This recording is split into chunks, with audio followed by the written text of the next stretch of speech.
రెడ్డి మీద వ్యతిరేకంగా వార్తలు రాస్తున్నారు. రెడ్డి అతను ఇదేంటి అదేంటి తెలుగుదేశం పార్టీకి సంబంధించిన ఒక నాయకుడికి బిజినెస్ పార్ట్నరు ఇట్లా మొదలు పెట్టారు. అంటే ఇంకొంచెం ముందుకెళ్ళి అట్లా కాదు సార్, ఇంకొంచెం ముందుకెళ్ళి ఈ డబ్బంతా తెలుగుదేశం పార్టీ ఎన్నికల కోసమే రాజకేశ్వర రెడ్డి సంపాదించాడని రాస్తారేమో అందరూ. రేపొద్దున ధనుంజయ రెడ్డి కూడా మా మనిషి కాదు, కృష్ణమోహన్ రెడ్డి కూడా మా మనిషి కాదు అని చెప్తారు వీళ్ళందరూ. అంటే ఇప్పుడు గోవిందప్ప బాలాజీకి మాకు సంబంధం లేదు, అదే ఒక వికాటికి సంబంధించిన మనిషి అని ఎట్లా చెప్పారు? ఇలాంటి పెద్దలు ఒక సామెత చెప్పేవారు కదా, నవ్విపోదురుగాక అని. అంతే అంతే సింపుల్. వీళ్ళ మోడస్ ఆపరండి అంతా ఇట్లాగే ఉంటుందండి. ఆ సాక్షి క్యాంపెయిన్ మళ్ళీ మొదలు పెట్టింది, టేకప్ చేసింది. ఇంకా దీని మీద రాస్తారు వాళ్ళందరూ. అక్కడ కూర్చొని మేధావులు ఒక 9 ప్రశ్నలు అని చెప్పి మొత్తం పెట్టేసి చంద్రబాబు నాయుడు పక్కన ఒక మద్యం బాటిల్ పెట్టి, అంటే ఒక క్యారికేచర్ వేశారు చంద్రబాబు నాయుడుది. మద్యం బాటిల్ పెట్టి పక్కన గ్లాస్ పెట్టి ఆ గ్లాస్ లో ఐస్ క్యూబ్ కూడా వేసి చంద్రబాబు నాయుడే మద్యం కుంభకోణం మద్యం తాగుతున్నట్టుగా పెట్టారండి అక్కడ. మీరు చూడండి సాక్షిలో. అంటే ఆ రోజున చంద్రబాబు నాయుడు చేతుల్లో కత్తి పెట్టి ఎట్లా వివేకానంద రెడ్డి మర్డర్ కేసుని ఎట్లా డైల్యూట్ చేయాలని ప్రయత్నం చేశారో, ఈ రోజున ఈ మద్యం కుంభకోణానికి చంద్రబాబు నాయుడిని అంటగట్టే ప్రయత్నం చేస్తూ ఉన్నారు వీళ్ళు.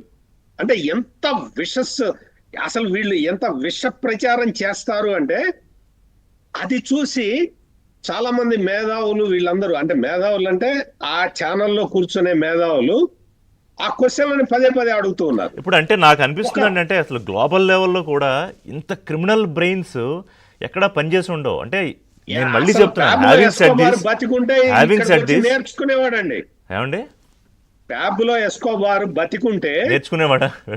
ఇక్కడికి వచ్చి నేర్చుకునేవాడు. మీరు చాలా బాగా చేస్తున్నారు, పకడ్బందీగా చేస్తున్నారు, లక్షల కోట్ల రూపాయలు కొట్టేస్తున్నారు, ఆధారాలు దొరకట్లేదు, నేను అటు చేయలేకపోయాను, నేను మాఫియా డాన్ అని చెప్పి మొత్తం దేశం మొత్తం ప్రపంచం మొత్తం తెలిసిపోయింది. గతంలో గౌరవ ఎపెక్స్ కోర్టు న్యాయమూర్తి, నాకు వారు పేరు గుర్తులేదు కానీ, జగన్మోహన్ రెడ్డి కేసులోనే ఈ ఆర్థిక నేరస్తులు ఉగ్రవాదుల కంటే ప్రమాదకరం అని ఎందుకు వాడారు అనేది మనకి ఇప్పుడు అర్థమవుతుంది ఈ ఒక్కొక్కటి చూస్తూ ఉంటే. అసలు ఋషి గారు, ఈ మద్యం కుంభకోణంలో కేవలం డబ్బులే కాదండి, ప్రజా ఆరోగ్యం చూస్తే నిజంగా ఆందోళన కలుగుతుందండి. అసలు 30,000 మంది ఈ మద్యం తాగటం వల్ల చనిపోవటం, 100% అండి. ఇది ఆరోగ్యశ్రీ లెక్కల్లో ఉంది. మొత్తం ఈ లివర్ కి సంబంధించిన వ్యాధులు 300% ఎక్కువైనాయండి. 300% ఎక్కువైనాయి. కిడ్నీకి సంబంధించినవి కారణం చాలు సత్యమూర్తి గారు. వీళ్ళందరినీ మాట్లాడకుండా మళ్ళీ బయటకు రాకుండా లోపలేయడానికి ఒక్క కారణం చాలు.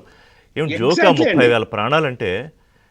అసలు మామూలు మనుషులు మామూలు క్రిమినల్స్ ఎవరు చేయలేరండి వీళ్ళు. మీరు ఇందాక నేను చెబుతున్నట్టు మాస్టర్ క్రిమినల్స్ చేసే పనులు ఇవి. ప్రజా ఆరోగ్యానికి భంగం కలిగించిన వీళ్ళు. అంటే డబ్బులు ఇవన్నీ తీసి పక్కన పెట్టండి, అసలు ఇంత ఘోరమైన నేరానికి వీళ్ళు పాల్పడ్డారు అంటే నిజంగా దానికి సీఎం ఆఫీసులో కూర్చొని సీఎం ఆఫీస్ ప్రమేయము ఈ